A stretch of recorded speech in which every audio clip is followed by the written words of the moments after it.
नमस्कार साथियों, आप सभी का स्वागत करता हूं हमारे YouTube चैनल कैडेंस ट्यूटोरियल्स पे। दोस्तों, आज हम देखेंगे प्रैक्टिस पेपर 16 को, जो कि SSC, RO, UPPCS, UP TET, लेखपाल जैसे एग्जाम्स के लिए क्वेश्चन को कवर किया गया है। चलिए स्टार्ट करते हैं क्लास को। फर्स्ट क्वेश्चन है, निम्नलिखित में से किस महान विभूति का बचपन में नाम मूल शंकर था? बहुत ही इंपॉर्टेंट क्वेश्चन है और बहुत ही इजी क्वेश्चन है। निम्नलिखित में किस महान विभूति का नाम बचपन में मूल शंकर था? केशव चंद्र सेन, स्वामी श्रद्धानंद, स्वामी दयानंद सरस्वती, महर्षि द्वारिका नाथ।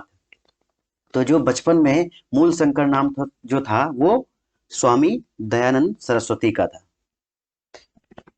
इनकी बुक के कुछ नाम है, मैं बता देता हूँ। सत्यार्थ प्रकाश, इनके द्वारा जो लिखी गई बुक है वो सत्यार्थ प्रकाश है। पाखंड खंडन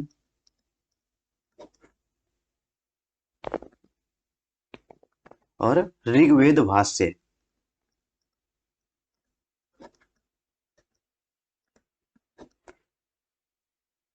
आदि ग्रंथों की रचना की थी इन्होंने। सत्यार्थ प्रकाश, पाखंड खंडन, ऋग्वेद भाष्य। नेक्स्ट क्वेश्चन देखते हैं। सूची 1 तथा सूची 2 को सुमेलित कीजिए तथा नीचे दिए गए कोड का प्रयोग करते हुए सही उत्तर का चुनाव कीजिए। सूची 1 तथा सूची 2। राघवन समिति, कुछ समितियां हैं सूची 1 में और इनका संबंध किससे है?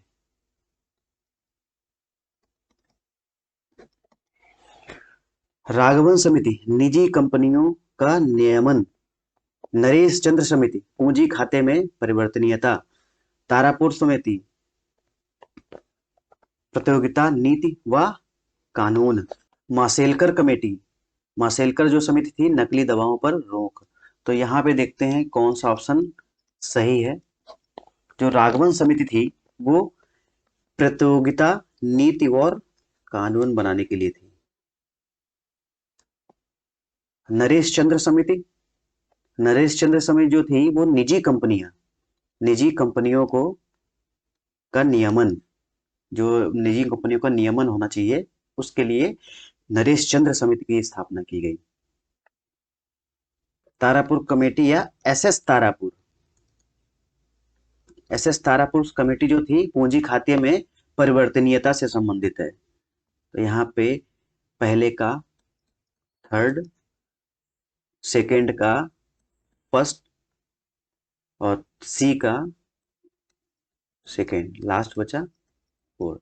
थर्ड वन, सेकंड और फोर्थ, 3 1 सेकंड और फोर्थ, सी ऑप्शन यहाँ पे सही है।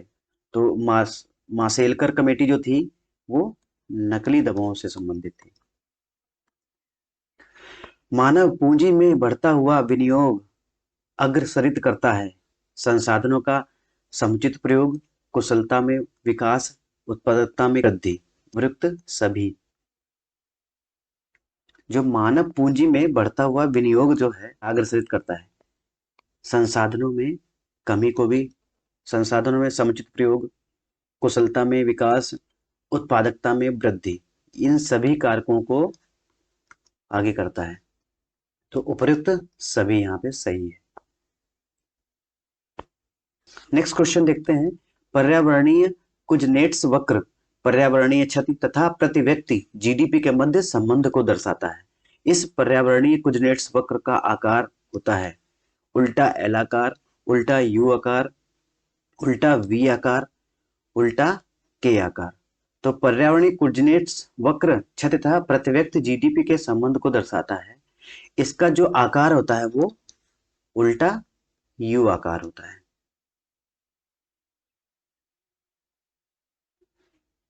यहाँ पे बी ऑप्शन सही है। नेक्स्ट क्वेश्चन देखते हैं। भारत के विकासशील बाजार के लिए मुख्य चुनौतियां हैं। पहला है आर्थिक विकास पर असमंजस, विदेशी मुद्रा की निकासी, पेट्रोलियम की कीमतों में निरंतर वृद्धि, अकुशल जनसंख्या वृद्धि। तो नीचे दिए गए कोड का सही उत्तर चुनिए। तो भारत के विकासशील बाजार के लिए मुख्य चुनौतियां क्या हैं? पेट्रोलियम की कीमतों में निरंतर वृद्धि, आर्थिक विकास पर असमंजस्य, ठीक है। विदेशी मुद्रा की निकासी, ठीक है, विदेशी मुद्रा की भी निकासी हो रही है, उससे भी हमारे विकासशील बाजार जो विकासशील है उसके लिए मुख्य चुनौतियां हैं। और अकुशल जनसंख्या वृद्धि भी है। तो यहाँ पे उपयुक्त उपरोक्त सभी जो ऑप्शन है वो सही है। तो विकासशील बाजार के लिए आर्थिक विकास पर असमंजस, विदेशी मुद्रा की निकासी, पेट्रोलियम की कीमतों में निरंतर वृद्धि, अकुशल जनसंख्या वृद्धि। नेक्स्ट क्वेश्चन देखते हैं। मनुष्य अत्यधिक आर्द्रता व गर्मी से कठिनाइयां अनुभव करता है, इसका कारण है कम पसीना आना, अधिक पसीना आना, आर्द्रता के कारण पसीना नहीं आना, आर्द्रता के कारण पसीना वाष्पित नहीं होता है। तो मनुष्य अत्यधिक आर्द्रता व गर्मी से कठिनाइयों का अनुभव करता है। तो अत्यधिक आर्द्रता होगी, ह्यूमिडिटी अगर ज्यादा है तो स्वेटिंग कम होती है, मतलब पसीना कम वाष्पित होता है। तो आर्द्रता के कारण पसीना वाष्पित नहीं होता है, तो वहां पे आपको आर्द्रता में गर्मी की ज्यादा एहसास होगा। जैसे कोस्टल एरिया में, जो कोस्टल एरिया है वहां पे आपको ह्यूमिडिटी ज्यादा होती है, तो यहाँ पे गर्मी जो फील होती है बहुत ज्यादा होती है। आप यहाँ पे नॉर्थ इंडिया में देख लीजिए, गर्मी होती है, चिड़चिड़ी वाली होती है, मगर आपको फील नहीं होगी, आपको पसीना निकल जाएगा। यहाँ पे पसीना नहीं निकलता है। नेक्स्ट क्वेश्चन देखते हैं। एक अंतरिक्ष यात्री अपने सहपाठी को चंद्रमा की सतह पर सुन नहीं सकता, क्योंकि उत्पादित आवृत्ति ध्वनि आवृत्ति से अधिक होती है, ध्वनि प्रसारित करने का माध्यम नहीं होता, रात्रि में तापमान बहुत कम तथा दिन में अत्यधिक अत्यधिक होता है, चंद्रमा की सतह पर कई क्रेटर हैं। तो यहाँ पे बी ऑप्शन सही है, ध्वनि प्रसारित करने के लिए माध्यम नहीं होता है। तो जो मीडियम होना चाहिए ट्रांसफर ऑफ वेव्स के लिए, वो मीडियम यहाँ पे नहीं होता है। ध्वनि प्रसारित के लिए कोई माध्यम नहीं होता है। आधारीय बीज पैदा किया जाता है प्रजनक बीज से, प्रमाणिक बीज से, नाभिकीय बीज से, उपर्युक्त सभी। तो जो आधारीय बीज है एक प्रकार का प्रजनक बीज से पैदा किया जाता है।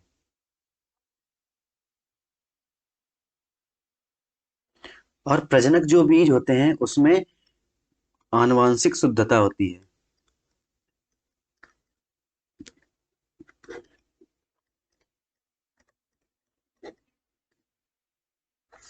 नेक्स्ट क्वेश्चन है, साबुन के बुलबुले में रंग पैदा होने की घटना का कारण है व्यतिकरण, विवर्तन, ध्रुवण, विक्षेपण। तो यहाँ पे जो साबुन के बुलबुलों में रंग पैदा हो जाता है वो व्यतिकरण के कारण। नेक्स्ट क्वेश्चन, किस एक प्रकार की तरंगों का प्रयोग रात्रि दृष्टि उपकरण में किया जाता है? सूक्ष्म तरंग, अवरक्त तरंग, रेडियो तरंग, पराश्रव्य तरंग।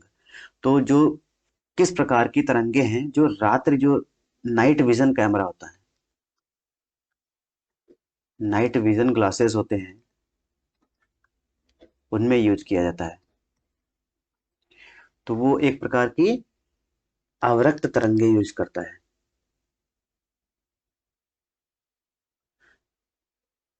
ठीक है। जो भी नाइट विजन एपरेटस होंगे, जैसे कैमरा, ग्लासेस और इस टाइप के जो होते हैं, वो उनमें अवरक्त तरंगों का यूज किया जाता है। नेक्स्ट क्वेश्चन, निम्नलिखित में से किसके द्वारा अधिक गंभीर ज्वालक पैदा होता है? अधिक गंभीर ज्वालक पैदा, उबलता हुआ पानी, भाप, सूर्य की किरणें, गर्म हवा के झोंके। तो किसके द्वारा अधिक ज्वालक, जो सबसे ज्यादा इंटेंसिटी हो जिसमें, वो किसके द्वारा होता है? यहाँ पे भाप के द्वारा। ठीक है, एकदम से अगर भाप आपके लगती तो बहुत ज्यादा फील होता है। निम्न रंगों के बीच आंख की सुग्राहकता किनके लिए सबसे अधिक होता है? सुग्राहकता किसके लिए सबसे अधिक होता है? नारंगी व पीला, हरा व नीला, पीला व हरा, लाल व हरा। जो सुग्राहता होती है वो पीला तथा हरा कलर के लिए होती है। पीले व हरे रंग के बीच सुग्राहकता सबसे अधिक होती है। सोनार प्रयोग में लाया जाता है अंतरिक्ष यात्रियों द्वारा, नौ संचालकों द्वारा, डॉक्टरों द्वारा, वैज्ञानिकों द्वारा। तो जो नौ संचालक होते हैं इनके द्वारा सोनार का यूज किया जाता है। और रडार का प्रयोग चॉपर जो होते हैं, हेलीकॉप्टर,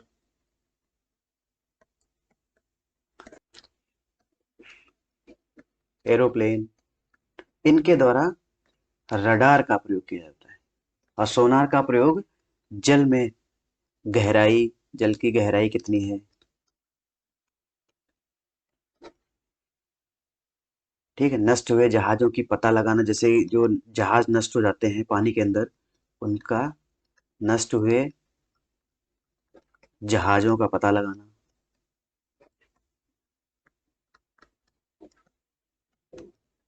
इत्यादि जो है वो सोनार के द्वारा किया जाता है। तो नौसैनिक जो होते हैं वो नौ संचालकों द्वारा सोनार का प्रयोग किया जाता है। नेक्स्ट क्वेश्चन देखते हैं। आर्थिक व जैविक उपजों का अनुपात कहलाता है बीज सूचकांक, फसल सूचकांक, भूमि तुल्यांक अनुपात, कटाई सूचकांक। तो आर्थिक तथा जैविक उपजों का अनुपात कहलाता है वो फसल सूचकांक कहलाता है। ठीक है, हार्वेस्ट इंडेक्स बोलते हैं उसे।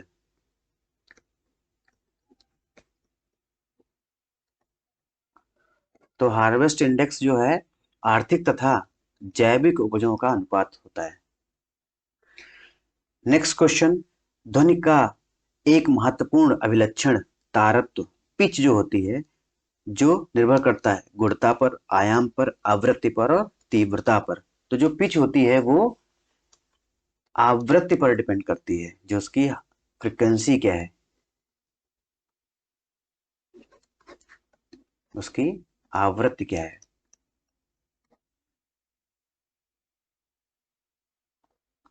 Next question. दांत कर्वरित हो जाते हैं जब पेयजल में प्रचुर मात्रा में रहता है या रहती है जिंक, फ्लोराइड, क्लोरीन और ऑक्सीजन। तो यहाँ पे ऑप्शन चेंज हो गए एबीसी में। तो यहाँ पे दांत कुरवरित हो जाते हैं जब पेयजल में प्रचुर मात्रा में फ्लोराइड रहता है। तो यहाँ पे बी ऑप्शन फ्लोराइड कर दीजिए, यहाँ पे सी ऑप्शन ये है। तो बी ऑप्शन यहाँ पे सही है। फ्लोराइड अगर प्रचुर मात्रा में जल में हो जाएगा तो आपके दांत जो हैं कर्वरित हो जाएंगी, ब्लैक ब्लैक पड़ जाएंगे। वह कौन सा मानव अंग है जिसके रोगग्रस्त हो जाने पर डायलिसिस की आवश्यकता पड़ती पड़ती है। जो डायलिसिस होती है वो एक प्रकार का जो ब्लड चढ़ाया जाता है यकृत के लिए, हृदय के लिए, फुफ्फुस, वृक्क। तो वृक्क को यहाँ पे किडनी भी कहा जाता है।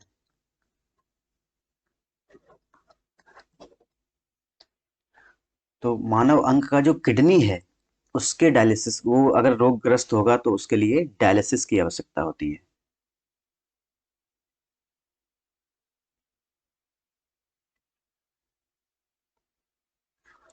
दो व्यक्तियों के पारस्परिक वार्तालाप में कितने डेसिबल की ध्वनि उत्पन्न होती है? लगभग 10 decibel, 10 dB, 30 dB, 80 dB, 100 dB. अगर दो व्यक्ति अगर पारस्परिक वार्तालाप करते हैं तो उनके मध्य 30 से 50 डीबी के मध्य 50 डीबी जो है ध्वनि उत्पन्न की जाती है। ठीक है, अगर दो व्यक्ति पारस्परिक वार्तालाप करते हैं तो 30 से 50 डीबी के मध्य उनकी फ्रिक्वेंसी होती है, उनकी जो ध्वनि उत्पन्न होगी वो 30 से 50 डीबी। अगर वो फुसफुसाते हैं तो 15 से 20 डीबी के मध्य उनकी ध्वनि होती है। अगर जब लड़ाई करते हैं, गुस्सा करते हैं, तो 70 to 80 डीबी होती है। और जो लाउड स्पीकर होता है, जो लाउड स्पीकर होते हैं,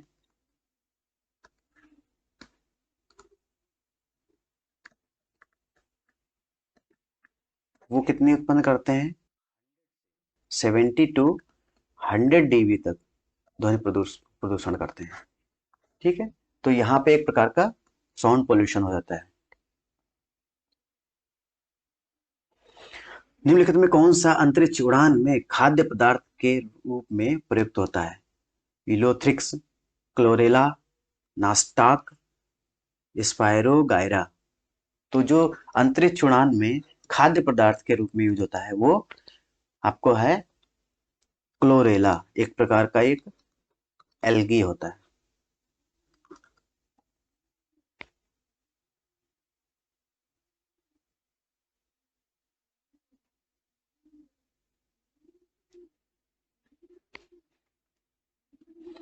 असुमेलित जोड़ों को पहचान कर इंगित कीजिए।